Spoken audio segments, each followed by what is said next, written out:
안녕하세요. 동네병원 한의사 김원장입니다. 정원장입니다.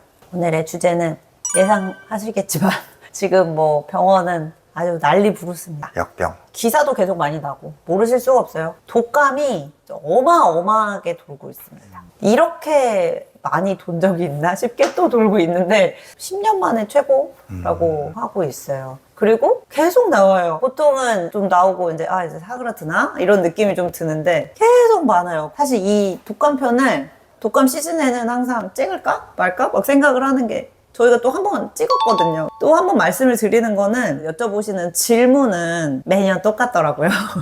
그래서 다시 한번 이제 짚고 넘어가기 위해서 그런 거고, 보통 이런 역병은 제가 담당해서 보고 있지만 손이 부족할 때는 이제 또 재활 선생님한테 부탁을 많이 하는데 굉장히 많이 하고 있죠. 하고 있죠? 네, 하고 있습니다. 네. 그래서 올해 2025년 10월 17일에 지금 독감주의보가 발령됐대요. 한 달이나 됐네. 한 달이나 됐습니다. 그리고 예년보다 빠르죠. 그리고 10월에 우리 그렇게 춥지 않았잖아요. 그리고 예방접종을 딱 시작하고 나서인데 거의 그렇죠. 대창궐입니다. 무서운 건 제 환자 중에 이틀 전까지만 해도 100%가 A형 독감이었습니다. 토요일부터 시작해가지고 B형 독감이 오늘도 한 명 나오고 2명이 나왔습니다. 다른 병원은 어떤가? 라고 해가지고 저도 이제 좀 찾아보니까 B형 독감이 나오고 있다라는 그 선생님들이 계십니다. 근데 이게 정말 무서운 건 뭐냐면 이런 경우거든요. 지금 두 케이스 다 오빠가 독감이에요. 얘가 열이 났어요. 그러면 당연히 우리는 오빠랑 똑같은 게 나올 줄 예상을 하고 검사를 하잖아요. 근데 오빠는 A형, 동생은 B형. 지금 두 집 다 이러네요. 그래서 이게 오리진이 어떤지도 애매하고 서로 줄 수도 있는 상황일 수도 있어서 그래서 계속 주의하라고 말씀드릴 수밖에 없어요. 그래서 오늘은 이 독감에 관련한 다빈도 질문. 예방접종을 하고 나면 네. 얼마 있다가 항체를 만들지. 보통 항체가 생기는 거는 2주에서 3주라고 되어 있어요. 그렇기는 한데 그럴 때 있거든요. 이틀 전에 독감 접종을 해서 얘가 걸린 게 아닌가요? 라고 말씀하실 때가 있는데 그건 아닙니다. 이거는 이거대로 지금 항체를 만들어내야 되고, 그리고 독감 접종 후에 바로 그렇게 어떤 독감 증상으로 나오진 않죠. 독감 증상으로 나오진 않죠. 진짜 몸이 아팠다고 하시는 분들이 있거든요. 성인 분들도. 그 비율이 어느 정도인가를 봤더니 한 1% 정도래요. 1% 정도가 심하게 감기 몸살처럼 좀 앓고 대부분은 99명은 괜찮은 거니까 지금이라도 맞으시는 게 좋습니다. 독감에 걸렸잖아요. 네. 그런데 내가 예방접종을 안 맞았었어요. 네. 그러면은 독감 걸린 걸로 예방접종을 맞은 것과 같은 효과가 있나요? A형이 너무 많아. 어떤 A형이냐까지를 보려면은 이제 PCR 검사를 해야 돼요. 신속 항원 검사로 하잖아요, 코에다가. 거기서는 어떤 A형인지까지는 알 수가 없어. 근데 현재 가장 많이 도는 거는 H3N2. 많은 교수님들이 지금 예측하고 있는 걸로는 H1N1이 또 돌 것이다. 막 이런 얘기가 있거든요. 그래서 지금 걸린 게 어떤 건지 정확히 모르고 그것이 모든 그 독감을 다 예방할 수 있는 게 아니어서, 게다가 이제 A형에 지금 걸렸는데 B형이 또 느즈막히 꼭 한번 돌아요. 한 봄 가까이 돼서. 그래서 이 독감의 그 접종 시즌이 있잖아요. 우리 왜 무료 접종하는 나이와 기간이 있단 말이에요. 그것도 거의 봄까지예요. 되게 길어요. 가을부터 봄까지야, 거의. 9월 말부터 이제 마지막까지 맞는 거는 거의 4월? 그래서 걸렸던 사람도 맞는 게 중요해요. 그 백신이 커버해주는 게 여러 가지 종류가 있나요? 네, 근데 이게 거의 막 A형으로 치면 100가지라고 돼 있어요. 100가지가 넘는다라고 돼 있는데 지금 올해 많이 하셨던 질문들이 작년까지는 이제 국가 무료 접종이 다 4가였다가 올해는 3가거든요. 왜 줄었지? 왜 줄었냐면은 2020년을 마지막으로 원래 이제 그 4가라는 게 A형의 2개, B형의 2개를 커버하는 거였는데 20년 이후로 야마가타라고 하는 그 B형 독감은 이제 더 안 나오고 있대요. 그래서 이제 WHO에서 매년 올해 유행할 거를 추측해서 이제 만드는 거잖아요. 그걸 만들고 이제 공급하는 데까지가 1년의 대농사인 건데 그 예측하는 균주를 매년 보다 보니 올해도 그렇고 그 다음도 그렇고 그 다음도 그렇고 이 B형균주 하나는 더 이상 돌지 않는구나. 이렇게 되면서 이제 빠진 거거든요. 뭐 100개나 되는데 100개 어떻게 다 막아. 그럴 순 없잖아요. 근데 우선순위를 이제 정해보면 매년 말썽 부리는 애들이 좀 있으니까 그걸 먼저 넣어서 만드는 거죠. 그러니까 상가랑 사가랑 차이는? 상가랑 창가의 차이는 B형 독감의 균주 하나가 안 들어간 건데, 근데 이제 너무 나는 모든 것이 걱정이다 하면은 이제 사과를 맞기도 하지만 그거는 국가 무료 접종은 아닙니다. 비용을 더 추가해서 맞으시는 건데 저한테 질문을 하시면 모두가 다 맞는 거를 하면 된다라고 말씀드리죠. 대세에 맞춰서. 간혹 그런 분들 있잖아요. 독감 접종을 했는데 왜 걸리냐. 아, 그치. 그거는 하루에도 수십 번씩 듣는 질문입니다. 그렇게 맞으라 그래서 맞았는데 독감에 걸렸다고 괜히 맞았네 막 이러시거든요. 우리가 접종을 한다는 거는 안 걸리게 해야지는 아닌 거죠. 걸렸을 때 합병증을 최소화하기 위해서, 그래서 맞는 거거든요. 싸울 수 있는 힘을 가지기 위해서. 걸렸을 때 내가 독감 접종을 한 상태라면은 그건 너무 다행이에요, 사실. 그러면 좀 덜 아프고 넘어갈 수 있을 테니까. 그리고 제가 매번 말씀을 드리지만 왜 큰 병원에 있을 때 독감이 중증으로 가고 무서운 합병증이 가고 막 이런 케이스들을 본다고 하잖아요. 그런 경우에 접종 안 한 경우가 많습니다. 그래서 독감 접종을 해도 걸릴 수 있습니다. 그치만 그래도 하는 겁니다. 왜냐면 덜 아프기 위해서. 그리고 합병증을 예방하기 위해서. 그래서 합병증을 60% 정도 줄인다고 돼. 굉장한 효과고. 말이 안 되겠네. 선진국이라고 하지만 미국 같은 데는 훨씬 더 심하게 합병증으로 가는 경우들이 많은 게 접종률이 우리나라보다 그렇게 막 높지가 않은가 봐. K의료. 그렇죠. K의료의 힘. 독감에 걸렸다. 걸렸다. 그러면은 어떻게 해야 되나요? 많이 알고 계시는 타미플루. 그러니까 먹는 약이 있고요. 크게는 수액으로 맞는 방법이 있어요. 근데 먹는 약도 예전에는 오일을 꼭 채워서 먹는 약이었고, 뭐 지금도 급여가 되는 약은 그 약인데 몇 년 안 되는 약 중에 한 번 먹는 약이 나왔어요. 나라에서 급여는 안 되지만 실비보험은 또 되거든요. 그래서 자신이 처한 환경에 따라서 한 번 먹는 약이 조금 더 편할 수 있죠. 그리고 치료를 하는 입장에서도 이 약이 상당히 괜찮을 때 맞습니다. 그런 먹는 약은 두 가지가 있고 또 이제 수액으로 맞는 방법이 있는데요. 수액의 장점은 빨리 좋아지는 것도 있는데 한 번 찌를 때 아픈 거잖아요. 이 아이가 지금 열이 많이 나고 있다. 그러면은 해열 수액을 또 같이 좀 할 수가 있거든요. 그리고 너무 막 이것 때문에 못 먹고 힘들었다 그러면 수액으로 우리가 탈수를 예방할 수 있는 그 치료를 같이 할 수 있기 때문에 좀 더 빨리 좋아지는 느낌은 있어요. 그렇지만 빨리 좋아진다고 해서 누구나 다 수액을 맞아야 되고 그런 건 아니에요. 진짜 애가 막 이 수액을 잡느라 막 너무 힘들다, 협조가 너무 안 된다 그러면 약을 먼저 먹여봐야죠. 협조가 어느 정도 되는 선에서 맞으시는 게 좋습니다. 타미플루가 옛날에 그거 있었나? 뭐? 약간 부작용. 부작용? 판각, 선망, 뭐 이런 걱정들을 하시는데, 사실 저는 처방하면서 보지는 못했어요. 하고 그랬다라는 느낌보다는 너무 힘들어서. 거꾸로, 네. 어제 얘가 막 고열이 나더니 막 헛소리를 했어요 라고 해서 검사를 해보면은 독감일 때가 오히려 꽤 있죠. 그래서 그 약에 대한 환각이나 선망에 대한 걱정이 타미플루에만 있는 건 아니에요. 뭐 지금 타미플루, 뭐 조플루자, 페라미플루 계열들 그런 주사로 맞는 것들도 다 있을 수 있습니다 하는 경고사항은 있습니다. 저희 친구들끼리 얘기할 때는 그게 독감이 너무 무서우니까 그런 거지. 그러니까 약간 뇌염처럼 그렇게 갈 때 이제 있을 수 있는 합병증일 수 있지라고 얘기를 하긴 하는데 어제 좀 근거를 막 찾아보니까 타미플루가 유독이 그거를 올리는 건 아니다. 독감 자체의 증상일 수 있다라는 논문이 많아요. 약을 드릴 때는 그 걱정을 하기는 해요. 다 있는 거고, 뭐 이 약을 선택하든 이 약을 선택하든 다 신경을 써야 되는데, 그래서 이제 소아과 의사의 입장에서는 엄마 아빠가 알아주셔야 되는 거는 애를 혼자 두지 않는다. 중학생 뭐 이런 경우는 엄마 아빠 뭐 출근하시거나 그러면은 혼자 있게 되는 경우들이 있거든요.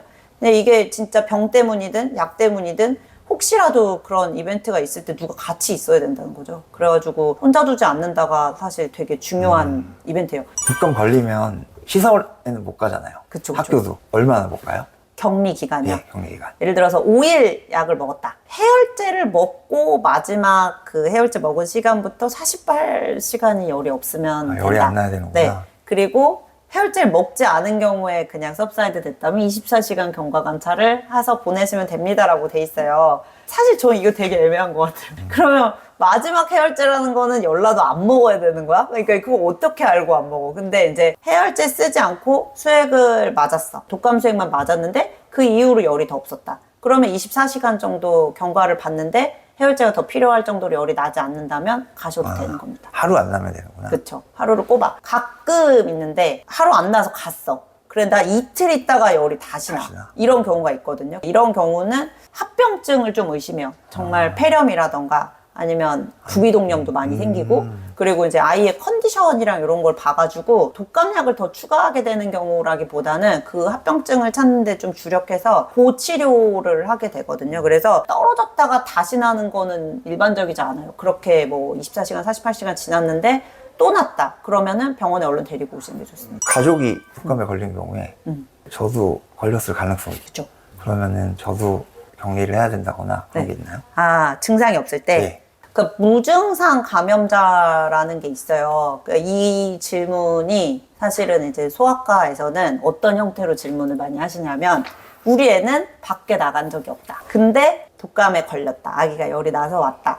그러면 이제 머릿속으로는 엄마 아빠가 옮겨왔겠지라고 생각을 하죠. 근데 나는 열이 나지 않았다. 컨디션도 나쁘지 않다. 자기는 그냥 지나갔던 걸 수도 살짝 있거든요. 지나가고. 네. 근데 이제 아기한테는 뭐 조금 더 큰 증상으로 발현이 될 수 있는 거죠. 그래서 감염자랑 접촉을 했다 그러면 잠복기는 한 1에서 4일이라고 돼 있어요. 근데 1에서 4일 너무 애매하죠. 나는 모든 병에 이런 잠복기라는 게 사실 조금 치료라는 입장에서는 너무 교과서적이에요. 어제 놀고 그런 친구도 하루 다 안 돼서도 연락서 오는 경우들도 많고 그렇습니다. 그래서 이게 1에서 4일이라고 돼 있는 거는 케바케고 지금처럼 완전히 대유행하는 시기는 내 옆 사람이 어떨지 전혀 아무도 모르거든요. 병원에서도 조심하시라고 계속 말씀드리고 그냥 옮을 수 있다고 생각하고 마스크 계속 잘 쓰시는 게 좋습니다. 어제 만난 네. 사람한테 옮은 건지 그제 만난 사람한테 그럼요. 옮은 건지 알 수 없죠. 알 수 없습니다. 집에서 애기 보시는 게 힘드니까. 다른 친구 누구한테 옮은 것 같아요. 걔가 뭐 열이 있는데 왔었대요. 막 이제 이런 거 있잖아요.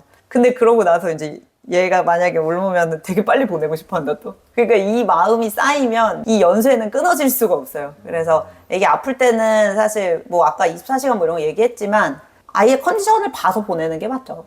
안 좋으면 집에서 좀 쉬고 잘 낫고 가는 게 좋습니다. 그 전파력이라고 하는 거는 성인의 경우는 증상 하루 전부터 한 5일에서 7일이라고 돼 있어요.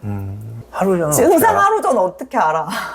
그리고 이제 소화는 조금 더 길다. 그래서 한 뭐 열흘까지 뭐 이렇게 돼 있는데 보통은 처음에 독감이 나왔어. 아이가 수액을 맞든 아니면은 약을 먹든 독감약과 기침 감기약을 같이 먹게 돼요. 가래도 있고 콧물도 있고 이러니까. 근데 이제 그 다음에 열이 떨어져서 학교는 갈 수 있는 정도의 컨디션이 됐어.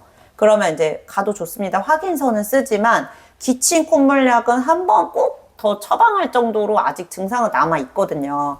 그래서 이게 완전히 괜찮은 상태는 아니라는 거예요. 그리고 가족은 조금 더 밀접하잖아요. 밥도 같이 먹고. 네, 밥도 같이 먹을 수 있고 그러니까 더 잘 옮을 수 있죠. 그래서 서로 마스크 이중 차단하면 더 좋고 그런 기간에는 다 외롭지만 좀 따로따로 먹는 것도 좋습니다. 그리고 사람 많은데 사람 많은데 가지 말고 손 씻기. 네. 지금 초등학교도 난리거든요. 뭐 요 주변 초등학교도 막 엄청난 큰 행사 막 1년에 한 번 있는 대규모 학예회. 그날은 막 난리 나는 거야. 그거 하고 나면 애들이 우죽순 막 생겨서 와요. 그리고 뭐 운동회 뭐 이런 거 껴있으면 진짜 뭐 다 맡기는 쉽지가 않죠. 어린 애들이 흥분하고 막 서로 침 튀기고 뭐 다 하는 거니까. 애들이 그 신속항원 검사 있잖아. 포회하는 거 엄청 잘해. 잘해. 경험치가 쌓여가지고 이제 약간 상향형 주사들 엄청 잘해 애들이.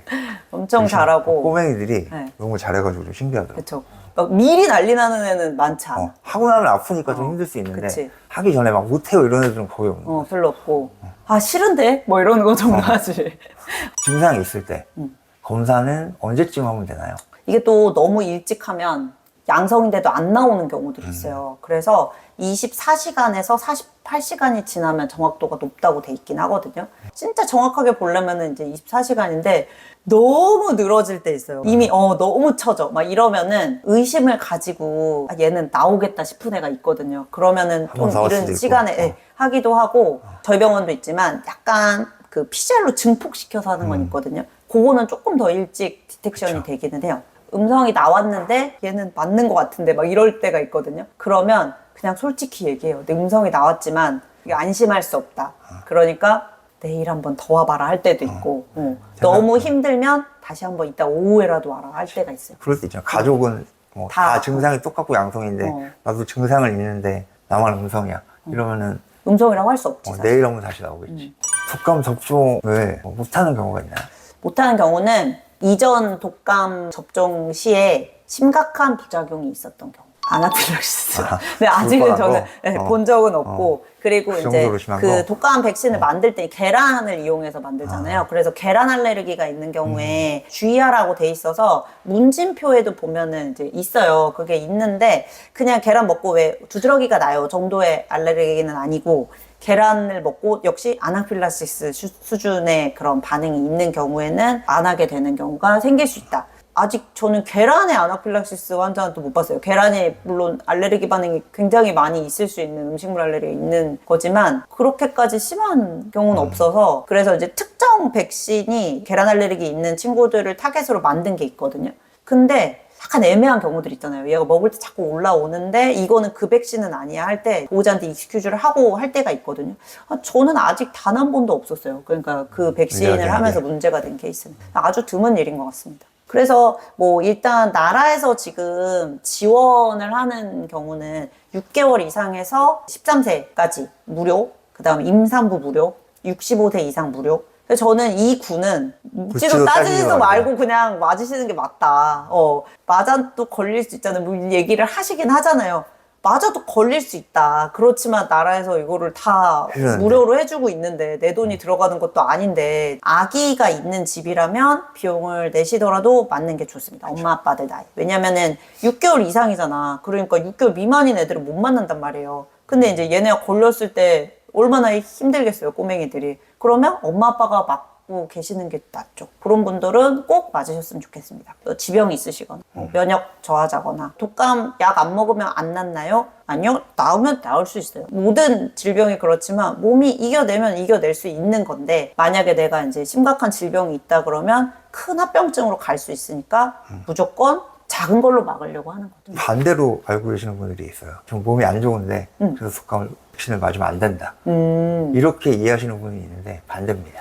히토리는 있는데 이거 맞아도 돼요? 라고 생각. 진짜? 그런 사람들이 있어. 그래서 이러면 더 맞으셔야 됩니다. 그렇죠. 더 맞으셔야 됩니다. 작은 질병도 내가 몸이 안 좋을 때 더 크게 반응을 할 수가 있으니까요. 그 질문이 있어요. 입으로 검사하면 안 되나요? 안 됩니다. 네, 코로 해야 됩니다. 나조파링스에서 하라고 됐죠. 그래서 거의 한 6, 7cm가 들어가는 위치가 맞아요. 두 번째 질문. 뇌로 들어가지 않나요? 안 들어갑니다. 당부의 말씀은 검사를 어쩔 수 없이 혼자 오게 되는 아이들이 있어요. 아파서 조퇴를 했는데 이 시간에는 엄마가 회사에 있는 시간이야. 그러면 저희가 보호자들한테 구두로라도 다 설명을 하고 이런 검사를 하고 이런 치료를 하겠습니다라고 말씀드리거든요. 근데 굉장히 난처한 부분들이 있습니다. 왜냐하면은 사람이 또 눈으로 보고 얘기를 해야 되는데 그게 안 되니까. 그래서 웬만하면 같이 오세요. 다른 치료보다 좀 더 옵션이 그쵸, 있기 때문에. 있는 경우는 아이가 혼자 선택하기 어려울 수 있거든요. 만약에 진짜 어쩔 수 없어서 혼자 보내셨다면 전화를 꼭 받아주세요. 전화를 꼭 하고 설명을 드리고 말씀을 드리니까요. 이렇게 해주시면 감사드리겠습니다. 오늘도 동네병원 안내인사를 시청해주셔서 감사합니다.